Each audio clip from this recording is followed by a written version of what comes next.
Salam salam les gars, j'espère que vous allez bien, j'espère que yéen a ngi ci jàmm bu baax. Donc comme je l'avais dit, on va commencer l'introduction pour la formation. Donc avant tout, je me présente, je me nomme Ibrahima Diallo, je suis entrepreneur tech.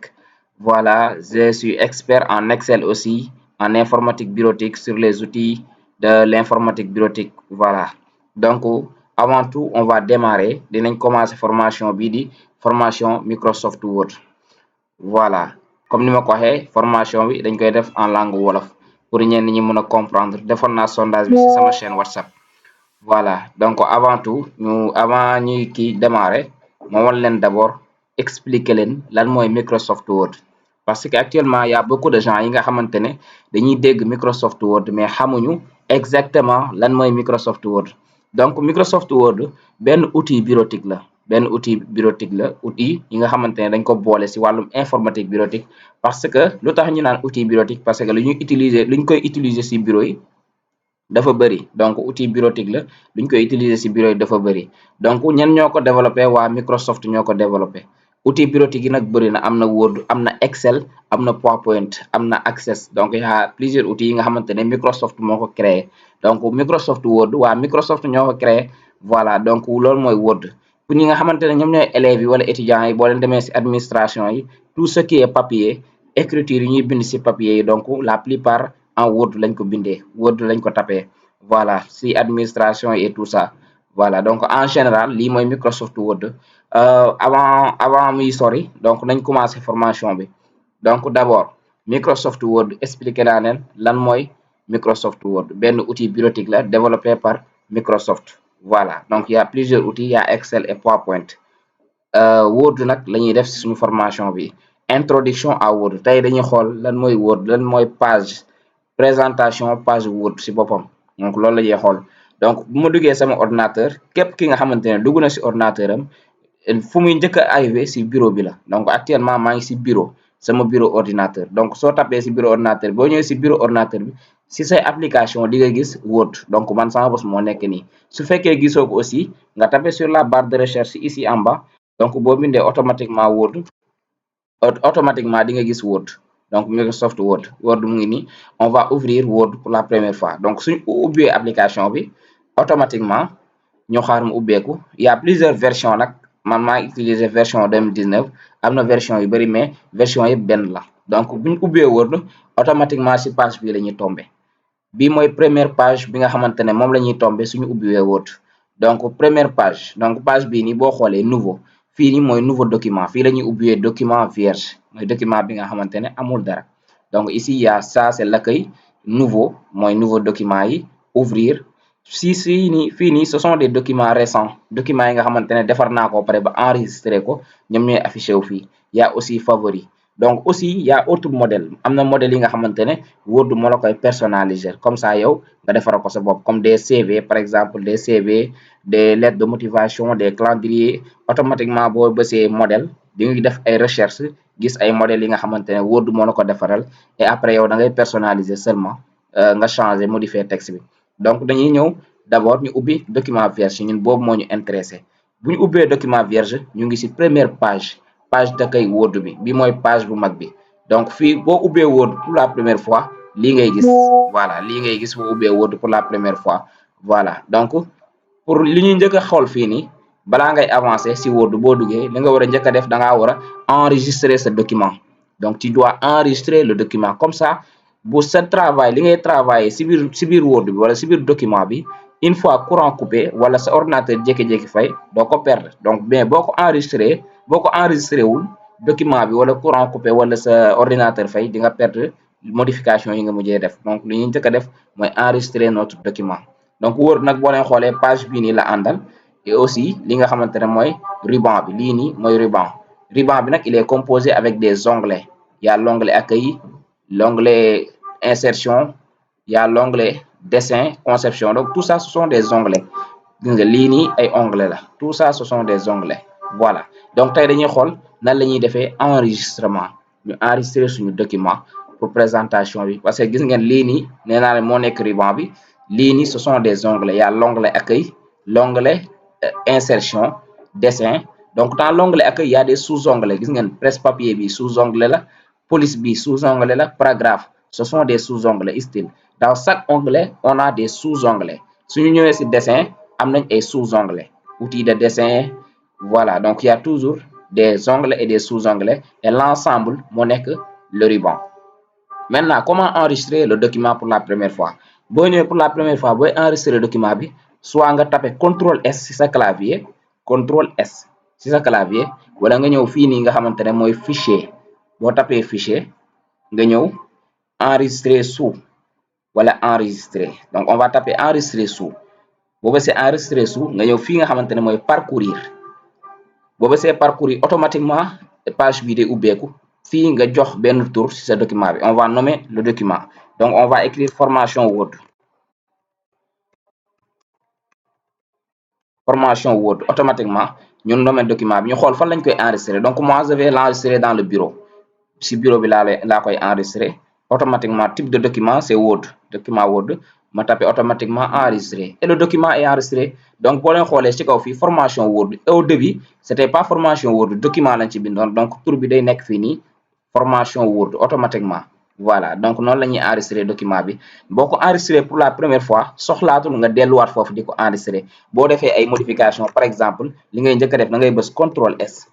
si li nga modifier enregistrer automatiquement, wala nga def ay modification aussi boo bësee CTRL S day enregistrer automatiquement si sa clavier aussi, wala nga ñëw ci kaw fii nii nga enregistrer ko. Donc il y a des outils qu'on doit ajouter aussi pour xool pour kii nii pour ajouter le bouton enregistrer automatiquement. Mais boo tapee CTRL S si sa clavier léegi automatiquement les dernières modifications dañuy enregistrer wu. Donc boo ko enregistrer wul booy quitter document bi automatiquement da ngay gis ne dañ lay naan il faut enregistrer le document avant de quitter. Par exemple su ma ajouter naa des écritures par exemple su ma bëggee quitter document bi automatiquement dañ may naan il faut enregistrer d'abord, enregistrer vos modifications parce que damaa yokk ay modifications il faut enregistrer. Donc li ngay njëkk a def en Word nga enregistrer ce document. Donc ce qu'on va voir dañuy xool na la ñuy créer benn texte ci Word de manière automatique, na la ñuy créer texte, na lañ koy personnaliser. On va voir les onglets parce que waxoon nañ lii mooy ruban bi, lii moo nekk onglet yi. Donc lii mooy ruban bi, lii moo nekk onglet yi. On va voir les onglets et aussi les sous-onglets. Si sous-onglet accueil bi am nañ sous-onglet police, onglet accueil, sous-onglet police dañuy xool yenn notion yu ñu ciy def. Maintenant Word boo ñëwee la ngay njëkk a soxla mooy texte ngay njëkk a soxla. Texte boobu noonu nag boo ko amee après si ngay doog a def personnaliser, def mise en forme ak mise en page. Maintenant nan la ñuy amee texte en Word, mun nga ñëw automatiquement nga bind texte sans problème, mais am na benn méthode bi nga xamante ne da ngay am texte automatiquement. Je vous donne ma jox leen formule bi, da ngay bind égal ci sa clavier, ma augmenter la police pour mu gën a leer. Donc da ngay taper égal ci sa clavier, égal RAND rand, nga ubbi parenthèse yi nga fermer ko, nga fermer parenthèse yi. soo paree nga bës entrée automatiquement boo xoolee da ngay gis ne am nga benn texte entière ngay am texte entière. Donc nii la ñuy amee texte en Word. Après texte bi nag nan la ñuy sélectionner, mun nga bës ci jël curseur bi boo bëggee sélectionner benn mot. Par exemple moo bëgg a sélectionner mot vidéo bi, damay double cliquer ci vidéo bi et automatiquement mot vidéo sélectionné na. Donc su ma bëggee sélectionner ligne bi damay ñëw ba gis flèche bi ma taper automatiquement ma sélectionner ligne bi, wala ma xool curseur bi fu mu nekk ma cliquer ba enfoncer kii bi, enfoncer curseur bi ma avancer automatiquement damay gis ne sélection baa ngi continuer. Maintenant li dañuy def benn sélection entière, CTRL A pour sélectionner texte bi yëpp ci sa clavier, CTRL A ñu supprimer, ñu commander waat texte bi toujours égal RAND rand, nga ubbi parenthèse bi. Maintenant lan la ñuy demander, dañuy demander texte bi nga xamante ne du nekk texte entière mais benn paragraphe composé de 5 phrases. Donc pour def loolu da ngay def égal rand, nga ubbi parenthèse bi, nga bës par exemple 1, après nga taper virgule 5. loolu lan lay signifier, ça veut dire que damaa soxla benn texte bi nga xamante ne dafa composé un paragraphe, maanaam benn paragraphe composé de 5 phrases. su ma bësee entrée automatiquement bay gis ne am naa benn paragraphe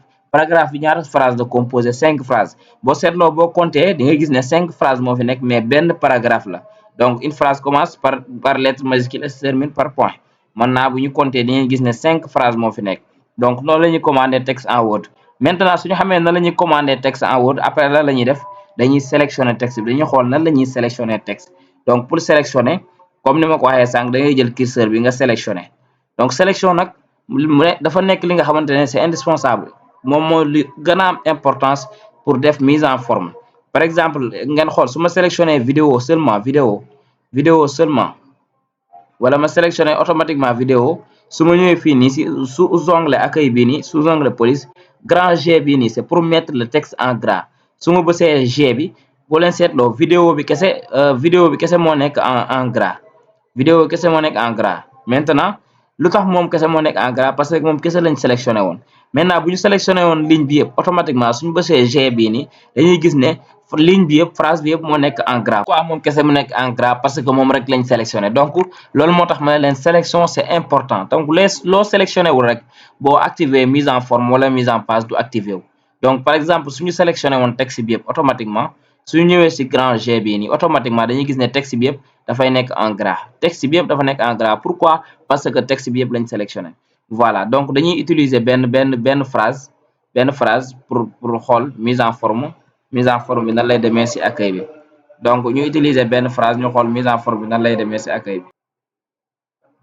Maintenant sélectionné nañ ligne bii nii léegi pour ñu xam mi kii bi nan lay demee bu ñu ñëwee si onglet accueil sous onglet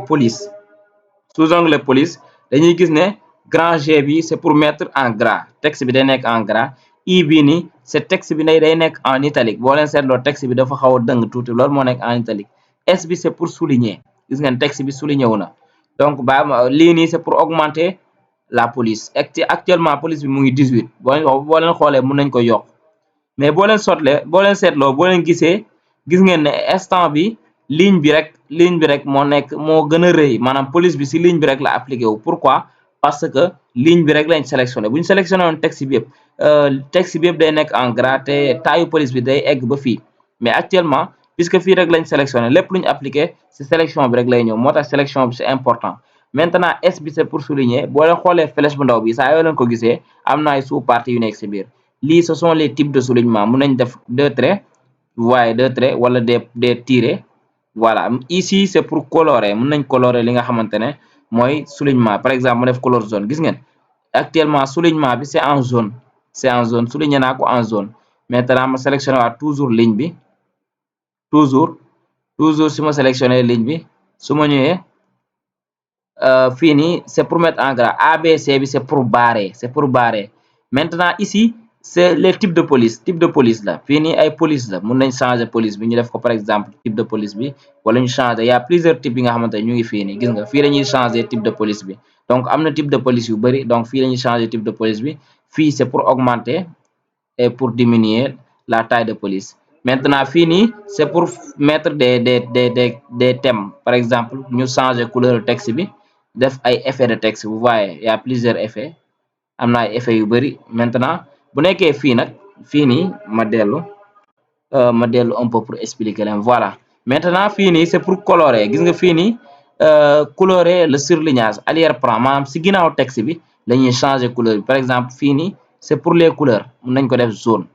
actuellement boo leen seetloo ginnaaw texte bi dafa nekk en jaune moo nekk couleur de surlignage. Fii nii c'est couleur de la police su ma defee rouge boo leen seetloo ma sélectionné d'abord parce que texte bi c'est pas sélectionné su ma defee rouge automatiquement da nga gis texte bi mu ngi en rouge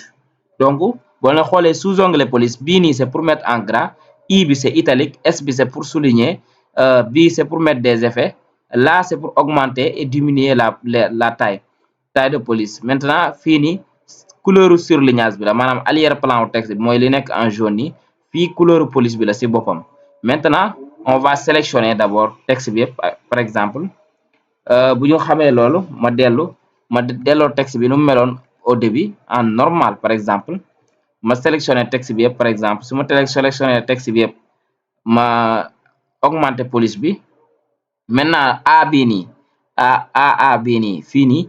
maanaam fii am na ay sous-parties benn bi c'est majuscule en début de phrase pour mën a def chaque début de phrase majuscule fii minuscule maanaam texte bi yëpp day nekk en minuscule boo leen xoolee léegi texte bi yëpp dafa nekk en minuscule. Fii nii c'est première lettre des mots en majuscule capital bi c'est pour majuscule su ma tapee capital xool leen automatiquement texte bi yëpp day nekk en majuscule donc texte bi yëpp day nekk en majuscule. Aussi su ma bësee inverser la case donc aussi vous voyez affaire day inversé wu. Maintenant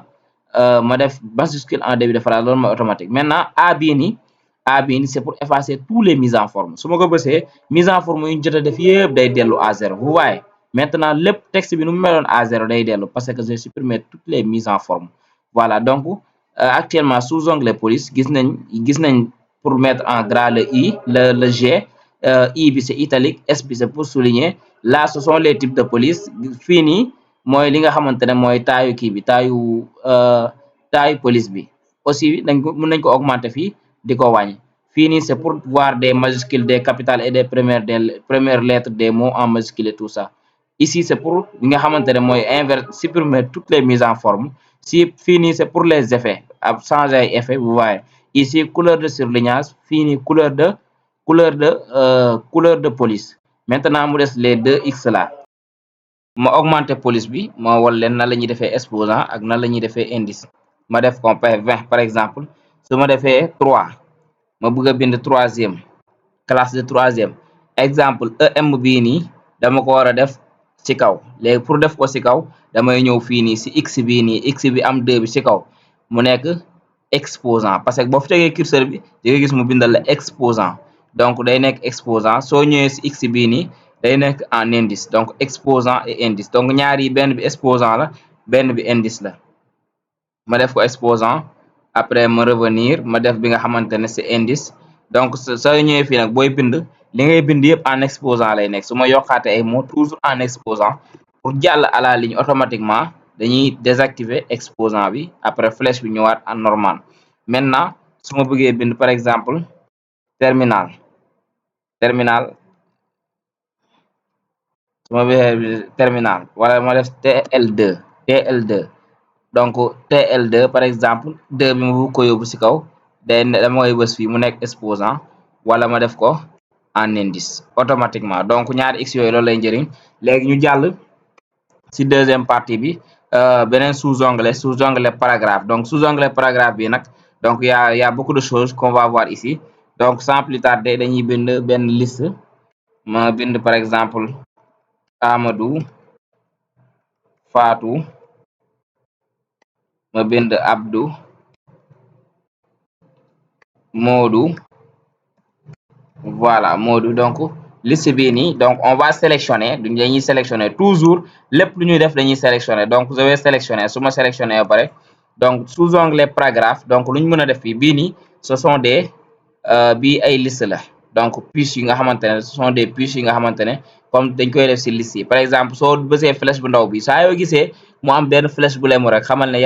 am na ay kii yu nekk ci biir quoi. Léegi su ma bësee flèche bi donc automatiquement damay gis les différentes kii actions yi ma ci mën a def. Donc y a des puces mën naa def ay points lii da ngeen koy gis ci document yi wala ma def ay kii des cercles ou bien des carrés etc. Donc lii yëpp wala ma def ko bii donc da ngay xool puce bu la neex rek nga activer ko. Donc par exemple su ma activer bii nii ma cliquer après automatiquement day activer wu. Su ma ko bëggee changer toujours damay ñëw ma bës bii nii wala ma bës bii nii ma bàyyi mu activer wu ma continuer li may def. Toujours su ma ko bëggee changer damay sélectionner donc toujours il faut sélectionner ma ñëwaat ma changer def beneen type par exemple ma bàyyi bii nii. Voilà donc fii loolu mooy nekk njëriñam. Donc beneen bi ce sont toujours numérotation donc bii dañuy numéroter comme toujours puisque liste bi c'est sélectionné dañuy ñëw rek ñu bës ci flèche bu ndaw bi ñu xool les différentes parties. Par exemple fii nii c'est pour numéroter 1 2 3 4 etc. su ma activer day ñëw wala ba def bii nii 1 yi nga xamante ne day ànd ak benn flèche ginnaaw benn barre pour kii encadrer ko. Fii c'est grand 1 grand 2 et grand 3 etc. Donc fii nii c'est grand A grand B donc fii petit a petit b aussi il y a aussi petit a petit b petit i. Voilà donc lii ce sont des numérotations quoi. Donc mën nañ activer bi ñu bàyyi ko nii donc day nekk Amadou 1 petit 1 Amadou petit 2 etc. wala ma ñëw fii nii def petit 1 grand 1 et tout ça donc yii nii lañ koy defee. Voilà beneen bi aussi c'est toujours la même chose donc ay kii numérotation kese moo fi nekk. Voilà donc lii nii def nañ ko puces yii nii ak numérotation ak bii nii aussi ce sont des numérotations. Maintenant ñu xool yii nii lan mooy seen njëriñ. Donc par exemple bii nii c'est pour aligner le texte donc fii nii gis ngeen texte bii nii actuellement dañuy aligner le texte à gauche donc texte bi actuellement mu ngi à gauche. buñ ko bëggee centrer dañuy cliquer fii nii automatiquement day centrer texte bi donc texte bi mu ngi au centre wala ñu appuyer contrôle E ci clavier bi donc après je vais envoyer les différents contrôles yi nga xamante ne différentes actions yi nga xamante ne mën nañu ko def ci clavier bi dinaa ko partager ci chaîne YouTube bi comme ça ngeen mën ko appliquer donc fii nii c'est pour aligner le texte à droite boo leen xoolee gis nga texte bi automatiquement day nekk à droite saa yoo appuyer day nekk à droite te boo leen xoolee aussi texte bi c'est toujours sélectionné moo tax saa yu ma appuyer action bi day ñëw automatiquement bii nii boo xoolee boo tegee curseur bi rek bii c'est pour justifier ça veut dire que ñooy ñu aligner texte bi mooy ñu aligner texte bi mu nekk mu normal mu nekk alignement bi nekk normal en carré donc su ma cliquer day justifier texte bi automatiquement donc fii donc assurez-vous fii nii c'est pour aligner le texte à droite bii c'est pour centrer bii c'est pour aligner à gauche donc voilà donc ñetti action yi loolu la voilà non bii nii c'est pour droite beneen bi c'est pour centrer beneen bi c'est à gauche voilà léegi fii nii c'est pour justifier maintenant mu des bii nii c'est trame de fond comme couleur de surlignage la rek mais c'est un peu différent mais quand même mën nañ ko boole ci couleur de surlignage mais bii trame de fond la da ngay xool ay couleurs yi nga xamante ne da koy sotti ci kii bi da koy def ci ginnaaw ci texte bi automatiquement day appliqué wu ci cadre bi boo leen xoolee par exemple su ma choisir bii nii couleur bii nii vous voyez automatiquement couleur bi day ñëw automatiquement vous voyez donc bii moo nekk trame de fond mun naa changer couleur donc voilà c'est comme surlignage bu ñu defoon rek c'est presque la même chose voilà donc aussi gis nga voilà donc bii mooy trame de fond am na couleur yu bari ñu mën a appliquer fii automatiquement bu ñu activer affaire bi day ñëw voilà mën nañ ko changer aussi ñu def couleur blanc comme d'habitude comme nu mu meloon léegi fii nii donc bii nii c'est pour des bordures c'est pour les bordures mën nañ def bordure inférieure ça veut dire que benn ligne day nekk ci suuf boo leen xoolee bordure inférieure su ma ko activer automatiquement da ngeen di gis ligne bi dafay nekk ci suuf bordure inférieure bii c'est bordure supérieure su ma ko activer day ñëw ci kaw automatiquement bii c'est bordure à gauche gis ngeen trait bu nekk à gauche boo leen seetloo trait bi day nekk à gauche bii bordure à droite bii aucune bordure donc maanaam du am benn bordure su ma defee toutes les bordures affaire bi day encadrer texte bi par exemple parfois da koy encadrer de telle sorte que day mel ni benn tableau donc su ma defee aucune bordure ma ñëw fii numérotation ma def aucun ma dindi kii bi ma dindi numérotation bi voilà léegi su ma defee toutes les bordures su ma ñëwee fii nii bordure su ma bësee toutes les bordures automatiquement da koy encadrer sous forme de tableau gis ngeen lii c'est sous forme de tableau donc c'est pour encadrer donc toutes les bordures donc il y a toutes les bordures il y a bordure intérieure voilà bordure horizontale tout ça donc boo leen xoolee rek di ngeen gis les différentes bordures mën nañ ko personnaliser aussi voilà donc bi en général lii moo ci ëpp importance voilà donc ñu def aucune bordure pour continuer maintenant mu des bii nii c'est pour trier par ordre alphabétique par exemple boo leen xoolee wala par ordre croissant wala par ordre décroissant actuellement Amadou Fatou Abdou et Modou ñoom ñoo fi nekk su ma bësee trier automatiquement su ma ñëwee tableau bi la may indil léegi texte bii nii su ma ñëwee fii damay activer croissant wala décroissant su ma bësee décroissant donc regardez fii nii Amadou moo nekk ci kaw su ma bësee OK automatiquement Abdou day dellu ci suuf Modou nekk ci kaw donc c'est pour trier su ma ñëwaatee ci triage bi automatiquement su ma bësee croissant ma bës OK léegi par ordre croissant Abdou mooy nekk ci kaw parce que bu ñu xoolee les lettres l'alphabet A moo jiitu Z moo mujjee donc A mooy nekk ci kaw Fatou tegu ci et Modou donc comme ça noonu la ñuy def pour trier donc suñu ñëwee aussi décroissant ñu activer automatiquement affaire day nekk par ordre décroissant donc nii lañ koy trier donc bii aussi donc y a aussi des na bii nga xamante ne bii c'est pour interligne espacement des paragraphes donc interligne moo nekk espace bi nekk ci diggante les textes yi maanaam diggante Modou ak Fatou espace bu fi nekk diggante Abdou ak Amadou ak Abdou espace boo amoon tamit texte entière donc ci diggante lii loolu moo nekk interligne su ma bësee fii interligne actuellement su ma defee 1 wala 1,15 boo leen xoolee espace bi day yokk 1,5 2 2,5 3 espace bi day yokk donc lii moo nekk interligne espacement des paragraphes donc bii nii c'est pour interligne espacement des paragraphes donc d'habitude la plupart 1,5 lañ koy bàyyi pour mu nekk en normal wala 1,15 voilà donc ça dépend ci texte bi nga yor rek nga xool espacement bi fekkee dafa jegante de trop après nga augmenter ko léegi bii nii c'est pour déplacer le texte gis nga maa ngi koy déplacer ma déplacer ko wala ma kii delluwaat ko donc ñaari flèches yi loolu lañ jëriñ donc dañuy déplacer wala ñu avancer ko donc voilà donc ñaari c'est ça donc bii nii bii boo leen xoolee c'est affiché tout maanaam tey jii boo doon bind roman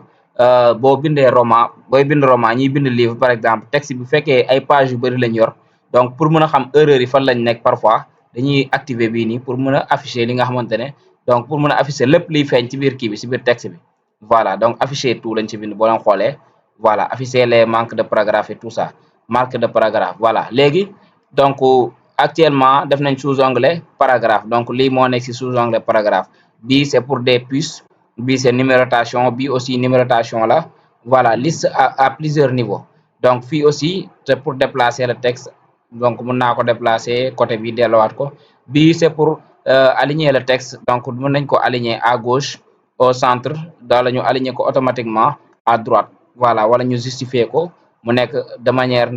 normale quoi mu nekk normal donc voilà donc bii c'est pour trame de fond colorer texte bi et tout ça donc bii aussi donc c'est pour les bordures mën nañ def bordure inférieure bordure supérieure wala toutes les bordures voilà ñu activer n'importe quelle bordure bii nii c'est pour triage ñu trier ko par ordre décroissant wala croissant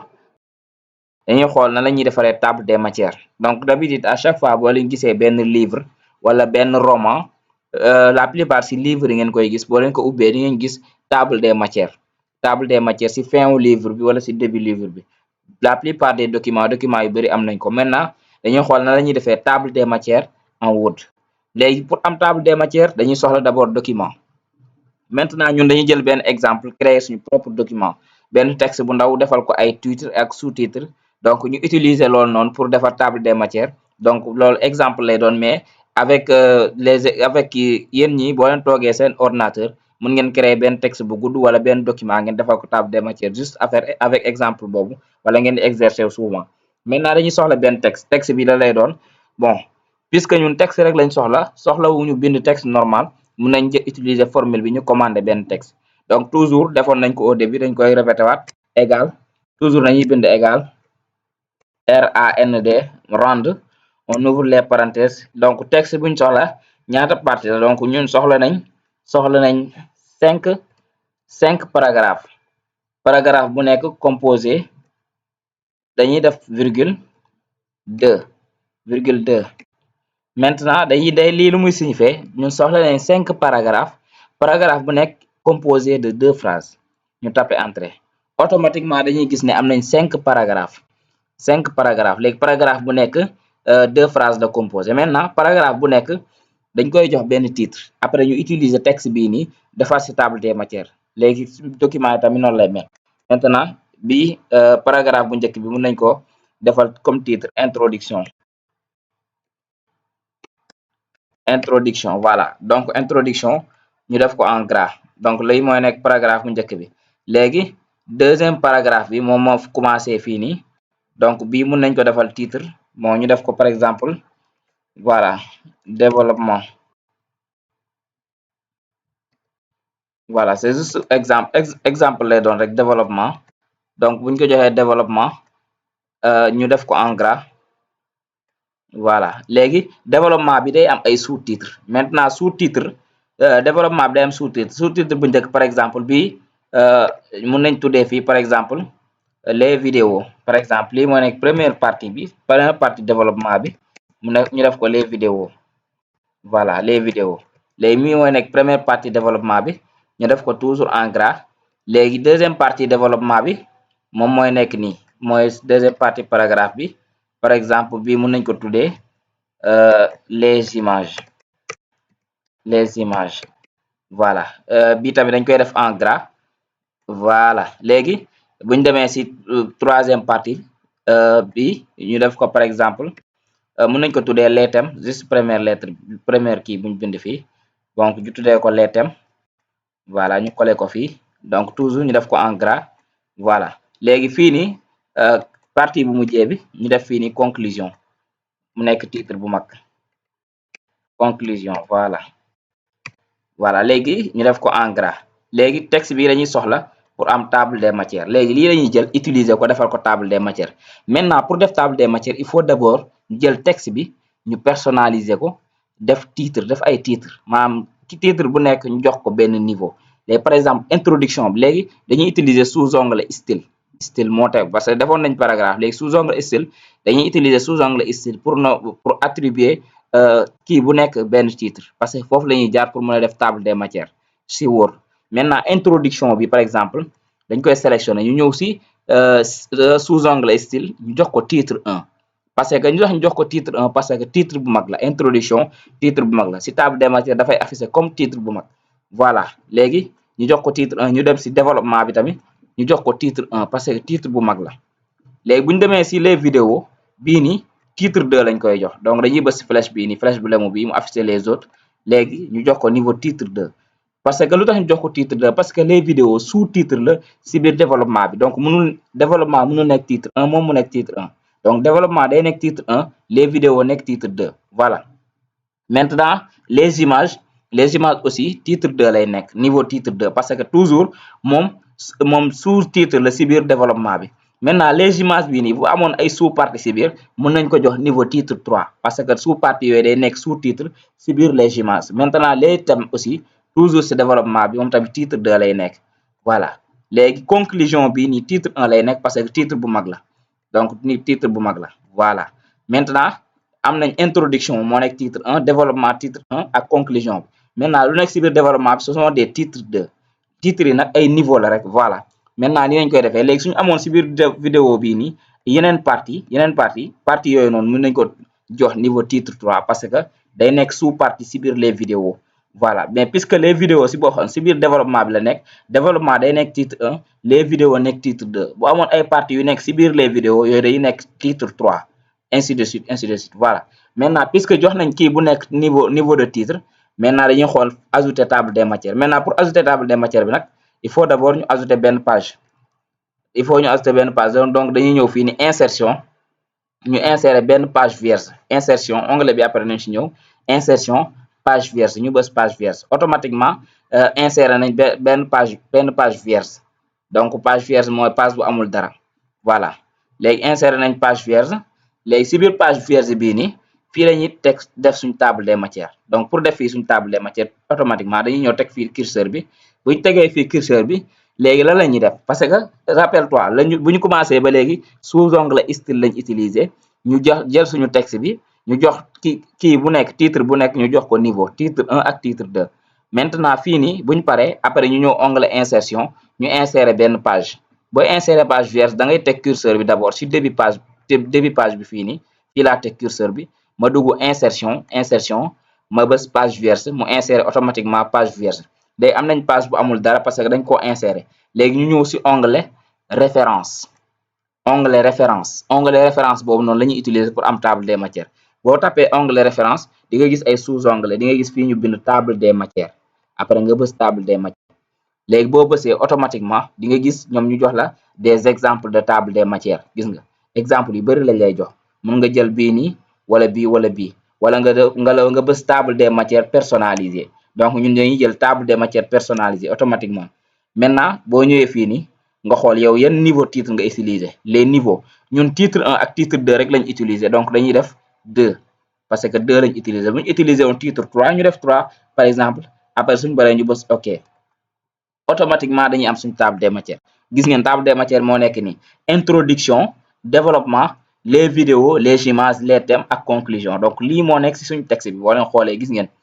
ngeen introduction développement les vidéos les images les thèmes ak conclusion donc loolu moo ñëw si table des matières bi boo leen xoolee gis ngeen loolu moo ñëw si table des matières bi introduction boo leen xoolee puisque titre 1 la woon moom titre bu mag lay affiché comme titre bu mag développement dafa amoon ay sous-titres parce que les vidéos les images si biir développement bi lañ nekk moo tax ñu affiché wu nii si biir développement bi conclusion titre bu mag la. Maintenant les vidéos aussi bu fekkoon dafa am ay sous-titres si biir niveau 3 lañ koy jox te yooyu itam bu ñu ñëwee dañuy affiché wu fii nii voilà donc lii moo nekk table des matières gis ngeen table des matières moo nekk nii léegi par exemple xam naa yéen a ngi laajte bu ñu yokkaatoon texte bi léegi par exemple bu ñu yokkaatoon texte bi ñu yokk beneen kii beneen partie wala par exemple ma jël fii nii ma ñëw yokk fii beneen partie si kii bi si conclusion bi voilà conclusion ma yokk fi beneen partie par exemple benn exemple rek ñu terminer ma bësee fii par exemple fin fin maanaam fin wu texte bi quoi ñu def ko en gras voilà léegi ñu def ci benn texte voilà léegi fin moo nekk nii quoi mais boo ñëwee ci table des matières bi donc dañ gis ngeen fin amul fii conclusion lay am mais pour loolu d'abord dañuy jël fin bii ni ñu jox ko titre donc fin bii ni puisque fin la fin au document bi exemple la rek ñu jox ko par exemple dañuy jël l'onglet accueil ñu ñëw ci niveau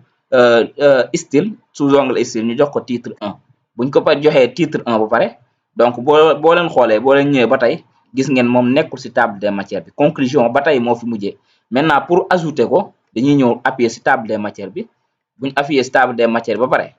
donc ñu jéem ko ñu def clic droit ñu def mise à jour les champs voilà mise à jour les champs léegi bu ñu ñëwee ci mise à jour ñu bës mettre à jour toutes les tables de matière ñu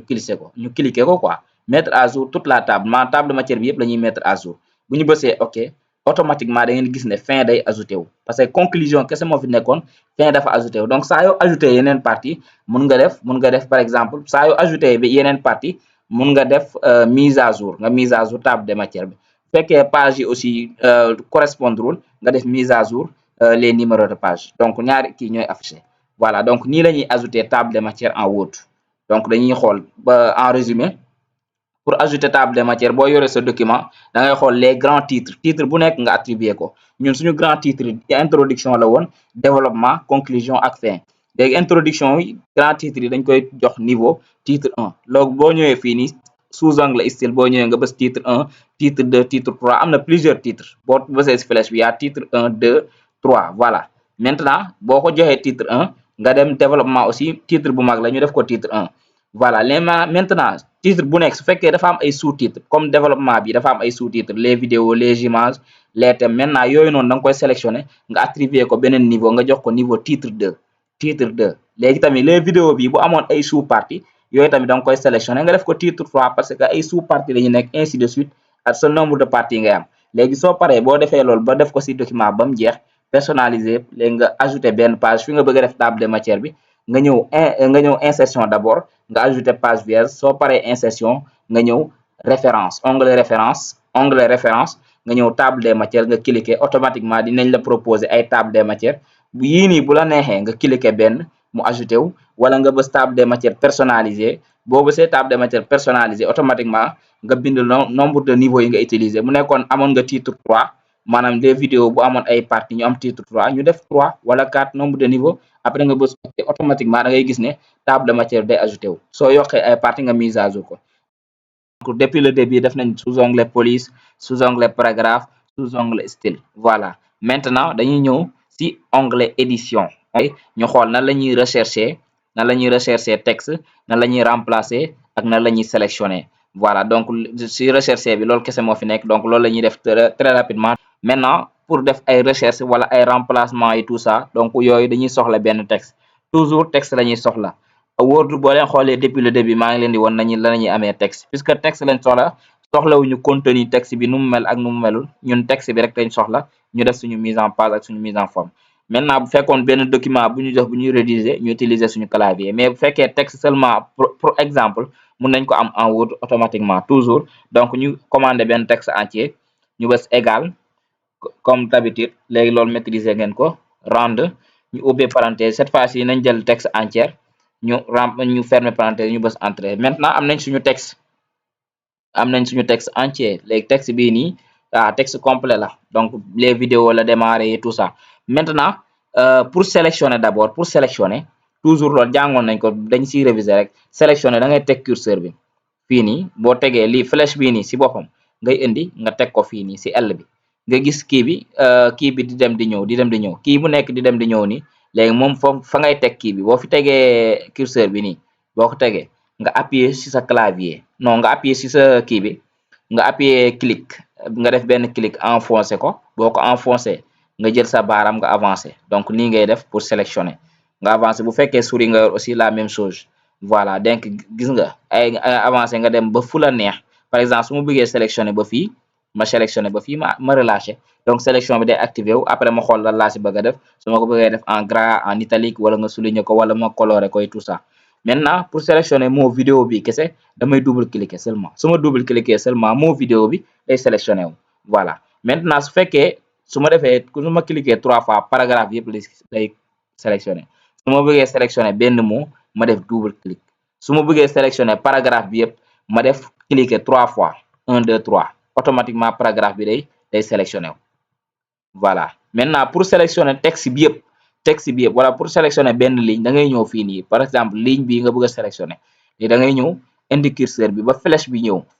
flèche bi day ñëw jàkkaarloog ligne bi après nga cliquer def benn clic automatiquement ligne bi yëpp day sélectionné wu léegi boo bëggee sélectionner texte bi yëpp soit nga utiliser curseur bi nga wàcc dem texte bi yëpp wala nga bës contrôle A si sa clavier contrôle A automatiquement da ngay gis texte bi yëpp day sélectionné wu boo leen xoolee texte bi yëpp ay sélectionné wu du bàyyi benn partie voilà maintenant noonu la ñuy sélectionné boo leen xoolee si onglet édition boo ñëwee fii boo bësee sélectionné automatiquement dañ lay jox dañ lay bindal sélectionner tout wala sélectionner les objets boo bësee sélectionner tout day sélectionné texte bi yëpp automatiquement maintenant le fait que ngay dem foofu di def sélectionner tout et tout ça donc mën nga jël contrôle A si sa clavier automatiquement texte bi yëpp sélectionné wu voilà wala nga ñëw édition nga bës fii nii édition nga ñëw sélectionné nga bës sélectionner tout mu sélectionné texte bi yëpp voilà wala nga ñëwaat nga bës sélectionner les objets nga jéem a xool nga kii nga sélectionné nga flèche bi la lay jox nga sélectionné loo bëgg a sélectionné et tout ça nga bàyyi voilà maintenant dañuy xool na la ñuy rechercher donc am nañ suñu texte léegi dañuy xool texte bii nii na la ñuy def ba rechercher ci ay mots par exemple ma am texte bu gudd bi nga xamante ne am na ay mots yu ma bëgg a rechercher wala benn mot réer ma ci biir texte bi damay ñëw rek bës rechercher parce que document moo nekk nii da ngay ñëw nga bës rechercher automatiquement loolu c'est simple nga bës rechercher après nga bind par exemple li nga bëgg a chercher par exemple su ma bëggee chercher vidéo xam nga vidéo mu ngi ci texte bi ma bës vidéo su ma bësee vidéo automatiquement da ngeen di gis vidéo day nekk en jaune vidéo dañ koy colorer en jaune parce que fépp fu vidéo am da ngeen di gis da koy sélectionné actuellement benn vidéo moo fi nekk su ma kiiwee vidéo bu ànd ak su ma dindiwee kii bi ma bës vidéo par exemple vidéo da ngeen gis ne vidéo yëpp da koy sélectionné vidéo yu nekk ci texte bi da koy sélectionné texte bi partie bu am vidéo moom da koy sélectionné da koy colorer en jaune comme automatiquement da ngay gis ne yow di nga gis mot bi nga doon seet par exemple su ma bindee image bu fekkee image mu ngi ci texte bi image automatiquement gis ngeen da koy génnee ci biir texte bi image donc fépp fu am image da koy colorer en jaune donc automatiquement yow ci biir document bi lu mu gudd automatiquement boo bindee mot bi ngay recherche da ngay ñëw édition onglet édition moo nekk ni boo ñëwee nga bës rechercher boo bësee rechercher automatiquement nga bind li nga bëgg a chercher bu fekkee phrase ngay chercher nga bind phrase bi automatiquement da koy sélectionné bu fekkee image wala benn mot bi nga xamante ne da laa réer ci biir document bi boo ko tapee da koy génne comme ni ñu def sànq boo bësee image xam nga xamuñu woon fan la féete mais boo bësee image automatiquement image day feeñ parce que image mu ngi woon ci biir texte bi mais ci suuf la nekk gis ngeen nekkul woon ci kaw mais ci suuf lañ nekk mais bi ñu bindee image automatiquement génnee na ko donc nii la ñuy rechercher voilà maintenant après l'option rechercher am nañ ci biir toujours ci édition bi am nañ remplacer maanaam ñu bëgg a jël benn mot ñu remplacer ko par beneen mot te fekk mot boobu mu ngi ci biir texte bi léegi dañuy bind mot boobu duñu nekk foofu sax di laal mot bi dañuy ñëw bës remplacer ñu bind mot bu ñu bëgg a remplacer ñu changer ko remplacer ko ak beneen par exemple fii dañuy rechercher mot bu ñu bëgg a remplacer ba pare ñu remplacer ko par exemple fii bind na automatiquement image bind na image léegi man damay bind vidéo ma bind vidéo par exemple vidéo bon avant loolu xaale ma kii vidéo bu nekk fii nii parce que fii am na vidéo comme ça pour ngeen gis ko vidéo bi dafa ànd ak S par exemple ma dindi S bi pour exemple rek mais su ma ñëwee édition remplacer dama koy ne rechercher ma moo vidéo automatiquement vidéo mais vidéo lay rechercher mu remplacer ko par image léegi boo leen seetloo début texte bi vidéo moo fi nekk su ma bësee rechercher suivant wala ma bës remplacer tout automatiquement ma bës ok la vérification voilà su ma bësee ok automatiquement ma fermer affaire bi da ngeen di gis fii nii les vidéos moo fi nekkoon léegi les images moo fi nekk image moo fi nekk léegi fii vidéo moo fi nekkoon fii image moo fi nekk voilà fii tamit vidéo moo fi nekkoon image moo fi nekk léegi par exemple su ma ñëwaatee toujours ma ñëwaat édition remplacer ma ne ko léegi image ma delluwaat gis ngeen fii nii début bi image moo fi nekk ma ne ko léegi jëlal image image ci boppam nga rechercher ma ci biir document bi image moo image nga rechercher ko pare nga remplacer ma ko par vidéo wala nga remplacer ma ko par film laa bind automatiquement léegi ma bës remplacer tout maanaam lépp ci document bi lay remplacer après ma fermer automatiquement boo leen xoolee début bi gis nga film moo fi nekk parce que vidéo image moo fi nekkoon dama ko ne rechercher ma image nga remplacer ma ko par film mu remplacer fépp fu amoon image gis nga fii image moo fi nekkoon film la koy remplacer fii tamit am na fu amoon image donc voilà donc boo leen xoolee document bi voilà image bi fii la nekkoon mu remplacer ko film gis nga image mu remplacer par film donc noonu la ñuy rechercher donc onglet édition pour comprendre ko da ngay ñëw nga am document bu gudd nga bëgg a rechercher benn mot nga tapé mu rechercher la ko mu souligner la ko nga gis ko doo nekk foofu di wër di lire document bi pour mën a retrouver mot boobu remplacer nga rechercher mot bi nga bëgg a remplacer moom da koy rechercher automatiquement Word bu ko rechercher après moom nga jox ko mot bu nga koy remplacer mu remplacer ko ci document bi yëpp sélectionner aussi ñu sélectionner nga xam nga ni ñu sélectionner ñu nga jël curseur bi wala nga utiliser clavier bi voilà c'est simple. dañuy xool na la ñuy créer tableau en Word na la ñuy insérer tableau donc toujours on continue les cours donc pour insérer tableau rapidement pour mu gagner pour vidéo bi bañ a gudd pour insérer tableau c'est simple donc en Word pour insérer tableau il y a le mot d'abord il y a le mot insérer donc dañuy dem fi nga xamante ne mooy onglet insertion donc toujours boo leen xoolee lii mooy onglet yi loolu waxoon naa leen ko dañuy ñëw onglet insertion bu ñu ñëwee onglet insertion tableau nag y a 3 façons am na ñetti façon yi nga xamante ne noonu la ñuy insérer tableau mun nañ ko commander mun nañ ko insérer par accès rapide ba pare mun nañ ko dessiner maintenant pour insérer tableau première façon bu ñëwee ci insertion onglet sous-onglet tableau bu ñu tapé automatiquement da ngeen gis insérer un tableau fii nii c'est par accès rapide donc su ma tegee automatiquement di ngeen gis première case bi ñëw na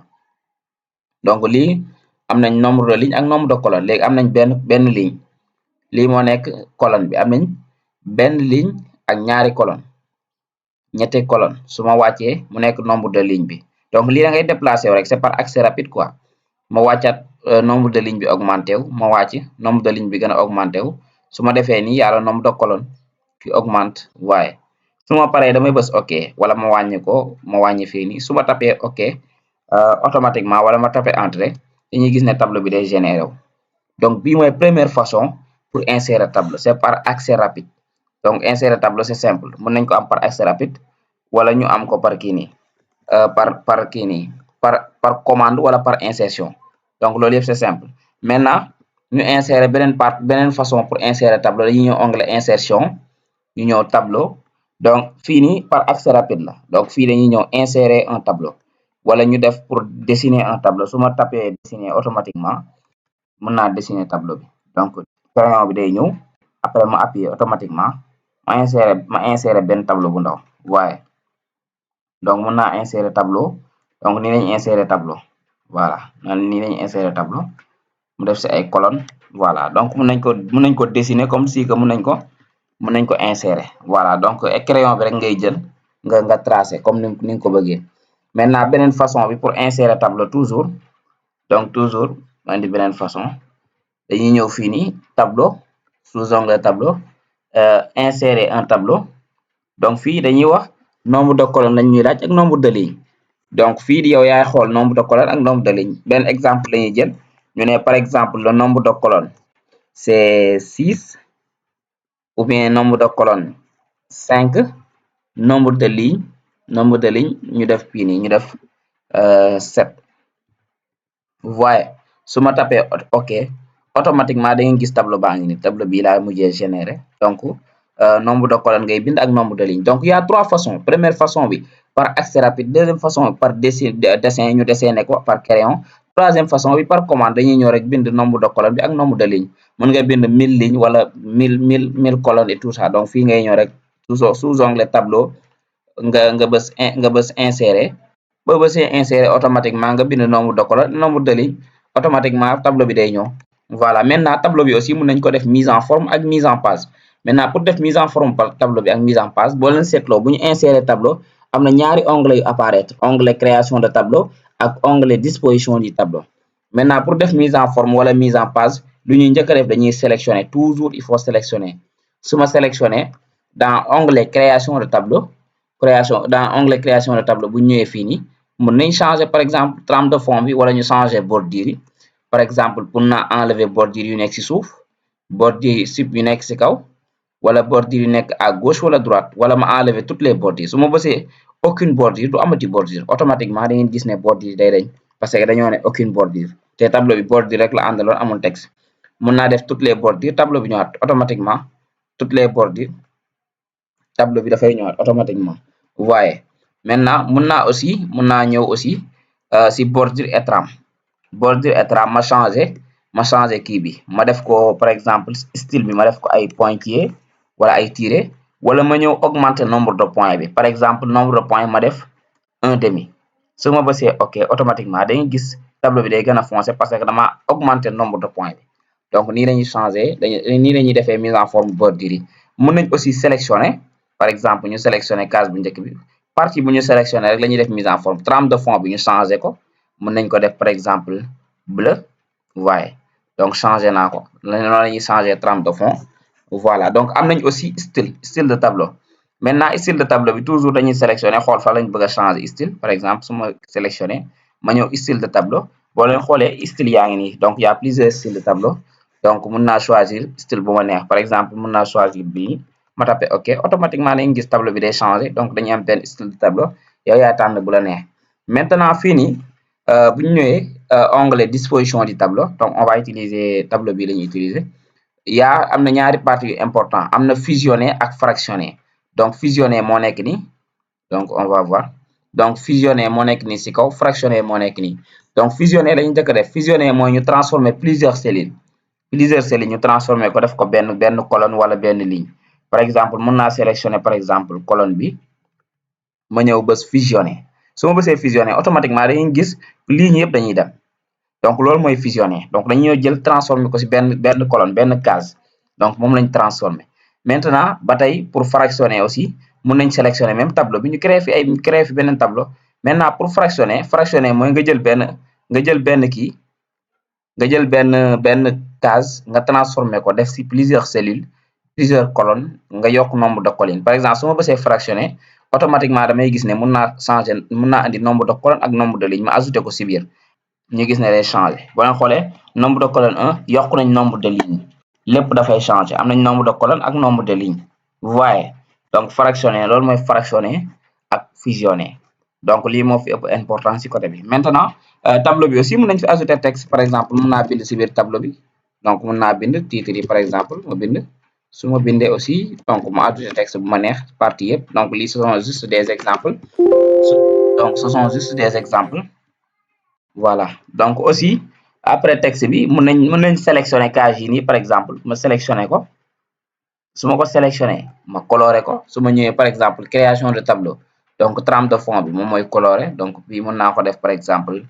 couleur bii nii donc vous voyez donc nii nañuy créer tableau nii nañuy defee mise en forme ajouter texte changer couleur bi wala modifier def benn fusion wala ñu fractionner ko maintenant tableau bi aussi autre chose tableau bi aussi mën nañ ko nommer tableau bi pour nommer tableau bi dañuy ñëw onglet référence ñu ñëw insérer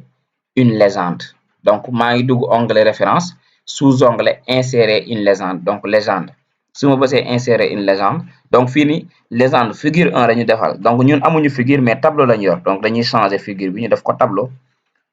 donc tour bi moo nekk nii mën nañ ko changer def par exemple mon tableau benn exemple rek voilà donc mon tableau voilà su ma bësee ok automatiquement dañuy gis ne tour bi day ñëw ci suuf à tout moment mën nañ ko modifier voilà mën nañ ko sélectionner changer texte bi donc tableau bi dañ koy nommer mën nañ ko changer ñëw onglet accueil ñu yokk police bi loolu jàngoon nañ ko wala ñu wàññi ko wala ñu def ko couleur rouge par exemple après ñu def ok donc là donc nii lañuy nommer tableau bi donc tableau mën nañ ko nommer mën nañ ko insérer bi ñetti façon la par accès rapide mën nañ ko commander aussi mën nañ ko dessiner ak crayon bi mën nañ changer style bi aussi donc style bi boo ñëwee rek boo sélectionner tableau bi à création tableau am nañ ay style wala ñu changer trame de fond bi couleur bi wala ñu modifier bordure yi disposition du tableau aussi mën nañ fusionner wala ñu fractionner wala ñu augmenter taille bi fii nii c'est pour changer taille tableau bi ñu augmenter ko wala ñu wàññi ko ak alignement bi donc lii c'est pour supprimer ñu supprimer tableau bi carrément. ñuy def image nan la ñuy insérer image en Word nan lañ koy modifier nan la ñuy defee mise en forme bi etc. Donc toujours sans plus tarder dañuy ñëw ci onglet insertion lu tax onglet insertion parce que si on dit insérer une image dans insérer une image am na insertion donc insertion la ñuy utiliser parce que toujours dañoo war a insérer tableau insérer image insérer forme donc loolu noonu yëpp lépp lu ñu war a insérer rek dañuy ñëw ci onglet insertion ñu tapé onglet insertion boo leen xoolee la fois passée tableau lañ defoon donc cette fois-ci dañuy tapé image bu ñu tapé image automatiquement lii la ñuy indil donc daf ñuy naan insérer une image à partir de cet appareil donc cet appareil cela veut dire que image bi dañ koy jëlee suñu biir ordinateur image bu ñu bëgg a insérer suñu biir ordinateur la nekk wala image d'archive wala image bi nga xamante ne dañ ko archiver si biir Google Drive wala benn plateforme en ligne et cetera. Image en ligne image bi nga xamante ne dañ koy rechercher ci biir internet bi après ñu dugal ko ñu insérer ko donc suñu tapé image en ligne automatiquement daf ñuy yóbbu ci internet bi ñu rechercher image bu ñu soxla après ñu insérer ko maintenant ñun dañuy choisir cet appareil mooy image bu ñuy insérer image bi suñu biir ordinateur lañ koy jëlee moo tax damay tapé toujours cet appareil su ma tapé cet appareil automatiquement daf may ubbil samay document donc boo patienté voilà daf may ubbi samay document ma xool image bi may insérer fan la nekk donc image bi ma bëgg a insérer mu ngi ci bureau bi donc damay taper automatiquement ma ñëw ma xool image bi ma bëgg a insérer par exemple dañuy insérer image bii nii ñu bës insérer automatiquement da ngay gis image bi day insérer wu voilà image bi day insérer wu donc cette fois-ci gis ngeen image bi nag arrière plan bi blanc la maintenant damay changer couleur page bi comme ça ngeen mën a gis donc couleur page bi damay changer couleur page bi ngeen mën ko gis de manière claire ma def ko par exemple bleu voilà maintenant gis ngeen page bi bleu la mais image bi dafa am arrière plan donc insérer nañ image bi moo nekk nii maintenant boo leen seetloo bu ñu cliquer ci image bi automatiquement am na benn onglet buy apparaître onglet bi moo nekk nii format de l'image donc onglet bi dafa apparaître automatiquement toujours pour image bi donc su ma tapee format de l'image donc damay gis ay sous-parties ay sous-onglets yi nga xamante ne ça concerne uniquement l'image maintenant dañuy njëkkee ci bi supprimer l'arrière-plan de l'image donc ma arrière comme ça ma arrière écran pour ngeen mën a gis image maintenant supprimer l'arrière-plan su ma appuyer fii day supprimer li nekk ci ginnaaw image bi arrière-plan bi maintenant boo leen xoolee fii mën nañ ko personnaliser lépp lu nga xamante dafa nekk en couleur mauve day supprimer wu boo leen xoolee image bi arrière-plan bi en blanc la woon mais bu ñu dindee arrière-plan bi automatiquement couleur bu nekk ci ginnaaw day dañ mu nekk arrière-plan bi day supprimer wu maintenant lépp lu nekk en mauve day supprimer wu ñun nag bind yi bëgguñu mu dem machine bi daf ko def en mauve mais bu ñu tapé ok automatiquement bind yi day dem maintenant pour conserver dañuy ñëw marquer les zones à conserver ma cliquer automatiquement benn genre big day feeñ après ma entourer su ma ko marqué automatiquement da ngeen gis affaire bi day dañ couleur mauve bi day dañ ci écriture yi comme ça écriture yi buñ tapé ok écriture yi du mën a dem voilà même chose donc li yëpp bokkul ci war a dem li war a dem donc normalement li nekk ci ginnaaw image bi rek moo war a dem mooy couleur blanc bi parce que loolu moo nekk arrière-plan bi su ma paree su ma tapé ok conserver les modifications su ma tapé ok automatiquement da ngeen gis arrière-plan image bi day dañ maintenant image bi kese moo fi des livre bi kese parce que amoon na arrière-plan blanc mais arrière-plan bi supprimer nañ ko voilà donc loolu moo nekk noonu pour sous-onglet supprimer l'arrière-plan maintenant fii am nañ correction donc correction la lañ mën a def ci correction donc ici donc ay couleur la rek pour changer couleur image bi par exemple su ma tapé fii gis ngeen day gën a éclairer image bi su ma tapé fii mu gën ko éclairer donc dañuy conserver yi am na notion yu bëri yi nga xamante ne pour éclairer image bi la wala mu def ko en mode sombre maintenant mun naa appliquer fii ma def ok gis ngeen image bi gën naa leer donc fii ni ce sont des couleurs am na ay couleurs yi nga xam dañ koy def ci image bi par exemple gis ngeen couleur bleu couleur rouge gis ngeen voilà donc mun nañ appliquer benn couleur ma appliquer couleur bii nii voilà changer naa couleur image bi ici ce sont des effets am nañ effets yi ñu xamante dañ koy def ci image par exemple boo leen xoolee ce sont des effets boo tapé rek di nga gis effets yi mën a nekk ci image bi vous voyez am na plusieurs effets maintenant ñun ñooy choisir effet bu ñu neex par exemple mun naa tapé effet bii nii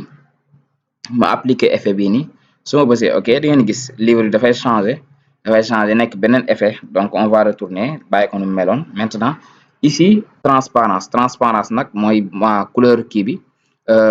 livre bi bañ a feeñ maanaam mu nekk transparent voilà donc actuellement livre bi moo nekk suñu image donc transparence bi dañuy gis day gën a transparent bu ma appuyer fii transparence 95% la waaye maintenant mun naa bàyyi fii nii automatiquement voilà à part ça donc fii nii boo leen xoolee bu nekk boo leen tegee fii c'est pour compresser les images ici boo leen xoolee fii pour changer image bi la su ma tapee fii automatiquement damay changer image bi remplacer ko par beneen image waaye mun nañ jëlee image bi suñu ordinateur wala benn image bu nekk ci bibliothèque wala benn source en ligne ci plateforme en ligne voilà maintenant fii nii mën nañ changer image bi ma bësee cet appareil daf may ubbil automatiquement samay document ma xool image bi ma ko bëgg a remplacer su ma bësee image ma xool image yi ma yor fii ma remplacer ko benn image donc su ma tapee benn image da koy remplacer donc par exemple ma remplacer ko image bii nii image YouTube bi su ma bësee insérer automatiquement da koy remplacer voilà su ma kiiwee automatiquement da koy remplacer day remplacer image bi par image YouTube bi parce que livre moo fi nekkoon maintenant image YouTube moo fi nekk donc fii c'est pour remplacer l'image ici c'est pour retourner en arrière maanaam ñu def benn modification ñu rétablir ko maanaam rétablir l'image voilà c'est pour rétablir donc fii nii ay style de image la style d'image donc bii nii fii nii boo leen tapé style rapide di ngeen gis ay style par exemple mun naa def bii nii rond bi waaye comme genre style la donc am na ay style yu bari mun naa def bii nii waaye donc aussi mun naa appliquer comme genre bi waaye donc lii yëpp ay style rapide waaye donc mun naa def bii nii waaye voilà maintenant mun naa appliquer benn comme ça ñu bàyyi bii nii waaye boo ànd ak ombre ci suuf donc fii nii boo leen xoolee ce sont des bordures de l'image tey jii mun naa def bordure ma yokk épaisseur bi maanaam par exemple ma def ko 4 points mooy li entouré image bi mu ngi en rouge mun naa ko def mu ngi en noir mun naa ko def en rouge wala ma def ko en blanc waaye maintenant image bi bordure bi en blanc la waaye ici boo leen xoolee effet de image la effet yi moo nekk nii donc am nañ prédéfini mun nañ ko def comme genre bi ma tapé ok gis ngeen nii lay mel donc am na plusieurs effets am na lumière am na ombre su ma tapé ombre automatiquement dinaa gis plusieurs ombres bordure donc voilà rotation 3D par exemple mun naa def bii nii ma appliquer waaye maintenant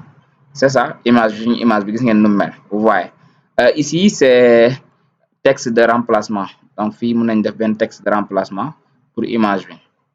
donc ici c'est position de l'image donc position de l'image boo tapé gis ngeen position de l'image fii nii c'est aligné sur le texte maanaam image yi day nekk ci digg texte yi par exemple fii bu amoon texte page bi bu amoon texte donc image bi day aligné wu ci texte bi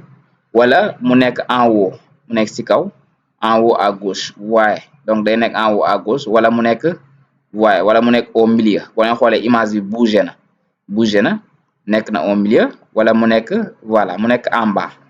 à gauche en bas à droite en bas au milieu waaye voilà donc lii position de l'image la mun naa ko yéegalaat def ko en haut ma bàyyi ko noonu donc habillage bi aussi c'est la même chose habillage bi da ngay xool fekkee am na texte bu nekkoon fii da ngay xool fekkee texte bi ci ginnaaw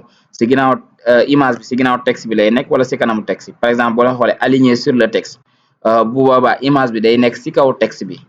encadré wala mu texte bi encadré image bi donc on va faire dañuy def benn exemple donc ñu commander benn texte comme d'habitude égal rand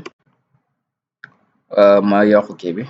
voilà égal rand ma fermer parenthèse bi waaye donc am nañ benn texte maintenant suñu ñëwee insertion ñu bës insérer une image donc cet appareil ñu insérer benn image YouTube bi suñ ko insérer automatiquement gis ngeen image bi ci suuf la nekk donc fii nii bu ñu ñëwee ci habillage bi donc mun nañ ko def aligné sur le texte wala encadré donc image bi su ma ko yóbbee ci kaw texte bi waaye encadré boo leen xoolee encadré mooy texte bi day encadré image bi ci habillage bi donc su ma bësee aligné sur le texte day aligné wu ci kaw texte bi waaye ci texte bi lay aligné wu boo leen xoolee aussi su ma defee adapté waaye donc toujours noonu lay demee fii aussi mun nañ changer image bi def ko en haut en bas à droite donc loolu gis nga en bas léegi image bi wàcc na donc boobu habillage bi noonu lay demee maintenant fii nii avancer et reculer donc image bi bu fekkee dafa nekk ci kaw texte bi par exemple image bi bu nekkee ci kaw texte bi mun nañ ko avancer wala ñu reculer ko maanaam su ma bësee avancer wala ma reculer ko donc ma def ko au premier plan mu nekk ci kaw c'est juste que image bi bu nekkoon ci ginnaaw texte bi mun nañ ko yóbbu ci kanam wala ñu yóbbu ko ci ginnaaw mais cette fois-ci image bi dafa texte bi dafa encadrer image bi voilà donc en général loolu la voilà donc fii aussi c'est la même chose pour aligner wala centrer kii bi wala centrer image bi donc ici aussi bon pivoter donc gis ngeen pivoter wala ma kii ko ma retourner waat ko waaye donc ni ma ko pivoter dafa ëpp moo tax mu ñëwaat à l'état kii mu indi ñaari page maintenant fii nii c'est pour rogner donc image bi mun nañ ko recadrer su ma bësee rogner c'est pour recadrer l'image mun nañ ko wàññi sans ñu yàq cadre bi voilà waaye ma wàññi image bi su ma bësee nii ma wàññi ko voilà su ma tapé ok su ma tapé entrée rek automatiquement image bi day recadrer voilà su ma appuyé waatee ci image bi boo leen xoolee onglet bi donc lii nii pour taille image bi la mun nañ ko yokk voyez mun nañ ko yokk mun nañ ko wàññi longueur bi ak largeur bi moo nekk nii voilà donc c'est ça pour les images yi moom yaakaar naa c'est simple da ngay insérer donc benn onglet bu bees day feeñ format de l'image après nga utiliser onglet pour def say mise en forme ak sa mise en page c'est simple ñu def li nga xamante ne mooy table d'illustration des images donc dañuy insérer image ñu defal ko table d'illustration comme table des matières mais cette fois-ci c'est table d'illustration ça concerne les images defuñu ko woon avec tableau yi mais c'est la même chose boo comprendre bu image bi di nga comprendre bu nekk ci tableau bi c'est la même chose maintenant loolu balaa ñu ko def dañoo war a insérer d'abord des images ñu insérer image yi ñu nommer ko après ñu doog a indi table d'illustration maintenant dañuy insérer ay images comment insérer des images toujours insertion image donc cet appareil li defoon nañ ko dañuy insérer quelques images après defal ko table d'illustration donc mun naa insérer image bi vous voyez insérer naa image bi ma réduire ko ma wàññi ko tuuti voilà c'est bon voilà maintenant réduire insérer naa benn image maintenant image bi dama koy nommer fan lañ koy nommer dañuy ñëw fi nga xamante ne moom moo nekk pour nommer image c'est simple pour nommer image c'est simple dañuy ñëw fi nga xamante ne mooy onglet référence bu ñu ñëwee onglet référence donc toujours onglet référence ñu bës insérer une légende comme niñ ko defee woon ci tableau yi comme niñ ko defee woon bu ñuy nommer tableau yi insérer une légende après insérer une légende donc figure 1 donc figure 1 mën nañ ko bàyyi figure parce que lii image la donc mën naa ko nommer mon première image voilà maintenant mën naa wax def mon première image voilà c'est bon après ma tapé ok voilà gis ngeen tur baa ngi nii ci suuf donc lii moo nekk suñu première image ñu augmenter ko def ko en gras toujours loolu ci onglet accueil bi lañ koy defee ñu yokk kii bi taille bi def ko en gras après ñu bàyyi ko noonu maintenant après dañuy insérer beneen image donc dañuy ñëw toujours insertion image donc cet appareil donc ñu ñëw insérer waat beneen image donc mën naa insérer image bi donc mu bës insérer donc bi aussi ma réduire ko toujours fii lañ koy réduire bañ a yàq taille bi mun naa ko réduire ma jox ko tur moom tamit voilà maintenant c'est bon mun naa ko nommer donc ma ñëw toujours l'onglet référence insérer une légende ma taper par exemple image 2 voilà loolu moo nekk tur bi ma def ok donc toujours ma sélectionner ma def ko en gras damay ñëw toujours onglet accueil ma def ko en gras ma augmenter police bi voilà c'est bon maintenant ñaari image yi nommé naa leen benn bi mon première image benn bi image 2 maintenant mun naa insérer troisième image mais mun nañ utiliser les deux images là ñu defar ko table d'illustration maintenant pour insérer table d'illustration c'est simple balaa ñuy insérer table d'illustration dañuy insérer benn page vierge parce que image yi fu mu nekk nii du fii nii dañuy insérer table d'illustration c'est comme table des matières maintenant dañuy insérer benn page vierge pour loolu dañuy ñëw insertion donc fii nii page gis ngeen page vierge moo nekk nii insérer une page vierge su ma tapé ok automatiquement damay gis ne benn page vierge ajouté wu na waaye page bu amul dara voilà donc suñu page bu am image yaa ngi nii les deux images maintenant page vierge bii nii fii nii dañuy insérer table d'illustration bi. Maintenant pour insérer table d'illustration bi c'est simple dañuy ñëw toujours ci onglet référence ñu ñëw fii nii ci légende yi nii légende bii nii moom moo nekk insérer une table des illustrations boo leen seetloo su ma ci tegee curseur bi su ma ci tegee kii flèche bi rek kii bi day feeñ day wax rôle bi insérer une table des illustrations parfois ci yenn document ci yenn application Word yi day ñëw apparaître tur bi day apparaître complètement mais boo ñëwee ci sous onglet insertion sous onglet légende di nga gis fu ñu bind fu ñu def ni insérer une table des illustrations boo tapee foofu ok automatiquement affaire bi day defaru maintenant da ngay bës ok voilà maintenant suñu table d'illustration moo nekk ni xoolal boo xoolee gis nga figure 1 moom première image figure 2 image 2 pourquoi parce que ñaari image lañ fi am benn image bi c'est mon première image loolu moo nekk tur bi beneen image bi c'est mon deuxième image maanaam image 2 moo nekk tur bi moo tax boo xoolee ci table d'illustration bi ñaar yooyu kese moo fi nekk maintenant dañuy essayer insérer beneen image benn troisième image ñu xool ñu insérer benn troisième image toujours ñu ñëw onglet insertion image cet appareil voilà donc suñu ñëwee cet appareil ñu insérer benn image voilà cette fois-ci ñu insérer bii nii insérer voilà image baa ngi nii dama koy réduire mun naa ko réduire voilà réduire ko wàññi taille bi ma kii ko wàññi taille bi waaye voilà léegi image bee nekk nii bi moo nekk suñu troisième image voilà maintenant bi tamit après dañ koy nommer donc mën nañ ko nommer toujours mën naa ko réduire à tuuti su ma ko réduire après ma nommer ko voilà mais dañuy ñëw onglet référence ñu nommer ko insérer une légende ñu def par exemple image 3 su ma tapé ok automatiquement tur bi day affiché wu fii ma ñëw accueil ma def ko en gras ma augmenter police bi voilà maintenant boo leen seetloo si suñu table d'illustration bi insérer nañ image bu bees mais toujours ñaari image yi ñoo fi apparaître ñaari figure ñoo fi nekk alors que am nañ 3 figures léegi nag nan la ñuy def ba figure bu ñu ajouté image bu ñu ajouté noonu mu ñëw ci table d'illustration bi donc loolu c'est simple dañ koy mise à jour donc dañuy def mettre à jour bu ñu defee mettre à jour rek normalement lépp day ñëw mettre à jour donc toujours mën nañ ko def mettre à jour des tables les champs donc mettre à jour day mettre à jour toute la table ma bës ok clic droit la bës ma def ma annuler ko ma recommencer ko damay ñëw ma sélectionner clic droite ma def bësee clic droit damay ñëw fu ñu wax modifier mettre à jour les champs automatiquement ma cocher mettre à jour toute la table su ma bësee ok automatiquement dañuy gis ne troisième image yi day apparaître maanaam figure 1 mon première image figure 2 image 2 figure 3 image 3 parce que loolu moo nekk fii boo leen xoolee figure 1 bi moo nekk première image figure 2 image 2 figure 3 image 3 donc nii la ñuy defee table d'illustration des images donc c'est la même chose nag ak table d'illustration des tableaux donc boo mënee bi fekkee tableau yi aussi c'est la même chose noonu la ñuy defee table d'illustration ñuy def li nga xamante ne mooy bordure de page ak en-tête ak filigrane donc ñetti yooyu la ñuy def tey maintenant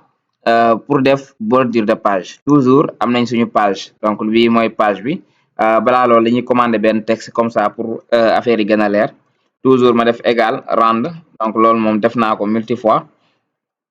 comprendre ngeen ko ma tapé entrée maintenant am nañ benn texte suñu page baa ngi nii ànd na ak texte voilà maintenant suñu page moo nekk ni dañuy xool page bi nan lañ koy defalee ay bordure maintenant pour def bordure de page c'est simple dañuy ñëw utiliser onglet conception donc tey onglet conception la ñuy xool bu ñu tapé onglet conception boo leen xoolee ci sous-onglet arrière-plan de la page waaye bii moo nekk bordure de page waaye donc bordure de page moo nekk nii donc bordure bi mun nañ ko xool leen cadre bee nekk nii encadré mun nañ taper encadré seulement ñu augmenter nombre de points yi maanaam capacité kii bi largeur bi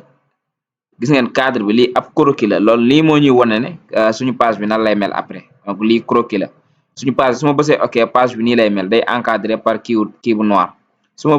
bësee ok automatiquement da ngeen di gis suñu page bi am na bordure donc lii mooy bordure de page donc bu ñëwaatee toujours sur bordure de page am nañ différents types de bordure am nañ ay pointillés par exemple su ma defee ay pointillés su ma tapé ok automatiquement da ngeen di gis voilà ay pointillés la dañuy am suñu bordure de page ma ñëwaat toujours bordure de page mun naa def fii ab ombre donc lii nii ay différents types de bordure la wala ma appliquer fii nii 3D su ma bësee ok automatiquement da ngeen gis day appliqué wu voyez donc nii la maintenant ñu ñëwaat toujours ci bordure de page mun nañ personnaliser def ko comme ay motif am na ay motifs yu bari dans Word par exemple su ma tapé fii nii motif ci flèche bi nii dinaa gis motif yi par exemple gis ngeen lii yëpp ay motif la lii yëpp ay motif la boo ngeen xoolee ci exposé yi mun naa choisir motif bi par exemple su ma tapé ok automatiquement da ngeen gis suñu page bi am na bordure bi nga xamante ne motif la motif ay pomme boo ngeen xoolee ci exposé yi wala ci yenn document de décoration yi en Word nii lañ koy defee da ngeen di gis ñu defar bordure bi ba mu rafet mais bordure boo ngeen xoolee Word lañ ko defee te Word nii lañ koy defee boo ñëwee ci sa page nga ñëw onglet conception nga ñëw sous onglet arrière plan de la page nga bës bordure de page après page bi la indil nga ñëw nga xool su fekkee ay trait nga soxla nga choisir style bi wala bu fekkee aussi ay motif nga soxla nga choisir donc fii am na yenn motif mun naa choisir par exemple motif bii nii su ma tapé ok automatiquement da ngay gis motif bi day ñëw toujours am na plusieurs motifs ma xoolaat beneen motif voilà donc waaye motif yi ngeen tàmm di gis ci document yi boo xoolee su ma tapé ok automatiquement waaye donc ay motif bëri na donc nii la ñuy defee bordure de page maintenant bu fekkee document complet lañ yor nag boo defee motif ba pare da ngay ñëw appliquer à tout le document nga coché parce que fii nii am na à tout le document à cette section uniquement à la première page wala tout sauf la première page donc da ngay bës appliquer à tout le document nga bës ok automatiquement motif bi day ñëw voilà donc nii la ñuy defee bordure de page voilà maintenant nan la ñuy defee filigrane toujours c'est onglet conception la ñuy ñëw onglet conception sous onglet arrière plan de la page pourquoi parce que filigrane toujours ci arrière plan bi lay nekk mook bordure bi maintenant nga ñëw fii nii ñu bind filigrane lan mooy filigrane mooy li nekk ci ginnaaw page bi vous voyez par exemple lii ay exemple de filigrane la tey jii boo yoree benn document bi nga bañ ñu lire ko nga bind ci confidentiel nga xam ne benn filigrane lay doon ci ginnaaw lay nekk nga xam ne nit ki bu gisee automatiquement feuille bi mu gis ci ginnaaw ñu bind ci confidentiel ci filigrane bi dina xam ne document bi moom waru koo lire par exemple gis ngeen lii ay exemple de filigrane la mun naa choisir benn filigrane personnalisé donc damay bës filigrane personnalisé ma tapé damay ñëw fii nii ma def texte ma activer texte en filigrane par défaut brouillon lañ fi bind brouillon mun naa dindi brouillon bi ma bind par exemple confidentiel maanaam document bi c'est confidentiel voilà su ma tapé ok automatiquement donc mun naa def ko tapé ok su ma tapé ok automatiquement da ngay gis filigrane bi day apparaître filigrane bee nekk ni ci ginnaaw page bi confidentiel maanaam le document est confidentiel ku gis document bi avant moo lire dina gis filigrane bi ci ginnaaw mu gis ne c'est confidentiel gis ngeen filigrane bi moom moo nekk ni apparaître obliquement maintenant boo ñëwee toujours ci filigrane personnalisé toujours boo confidentiel lañ fi bind boo ñëwee da ngay activer texte en filigrane nga activer ko boo ko activer nga bind mun nga def aussi image en filigrane wala pas de filigrane léegi texte en filigrane mun nañ changer police bi par exemple police bi lii ay type de police la mun naa ko changer taille bi mun naa ko yokk par exemple ma def ko 40 couleur bi aussi ma def ko rouge donc mun nañ changer couleur bi maintenant diagonale wala horizontal suñu bos diagonale la nekk mun nañ ko def horizontal mun nañ ko def diagonale mais diagonale bi lañ tàmm di gis donc mun nañ bës appliquer suñu paree ñu bës ok voilà donc diagonale voilà ñu bës ok automatiquement da ngeen gis muy ni confidentiel filigrane bay nekk ni mu ngi en rouge type de police bi yokku nañ ko voilà ak taille bi aussi filigrane bi moo nekk nii toujours ci ginnaaw page bi lay nekk donc nii la ñuy ajouter filigrane en Word voyez maintenant beneen bi ci des mooy nan la ñuy defee en-tête en Word ni ñuy defee en-tête c'est simple da ngay ñëw ci onglet insertion y a des sous-onglets am na sous-onglet en-tête et pied de page donc da ngay bës en-tête boo bësee en-tête dañ lay proposer plusieurs en-tête donc mun nga choisir en-tête bu la neex vous voyez donc lii ay en-tête yu bari la waaye donc lii ay différentes en-tête la par exemple mun naa choisir benn rek mun naa choisir en-tête bii nii automatiquement da ngeen gis en-tête bi moo nekk nii en-tête bi moo nekk nii léegi damay dindi bordure bi onglet conception ma dindi bordure bi comme ça en-tête bi gën a feeñ voilà su ma dindee bordure bi voyez donc ma tapé ok voyez maintenant en-tête bi moo nekk nii ma def fii titre document bi mën naa si bind document rek voilà wala doc voilà mën naa si bind doc en-tête bi su ma paree ma double cliquer après affaire bi day ajouté wu automatiquement voilà donc nii la ñuy defee en-tête bi aussi mun nañ changer toujours ñu ñëw si l'onglet insertion ñu ñëw si en-tête mun nañ jël beneen en-tête waaye da ngay défiler nga xool différentes en-têtes yi fi nekk su ma défiler am na plusieurs en-têtes donc mun naa choisir bii nii par exemple waaye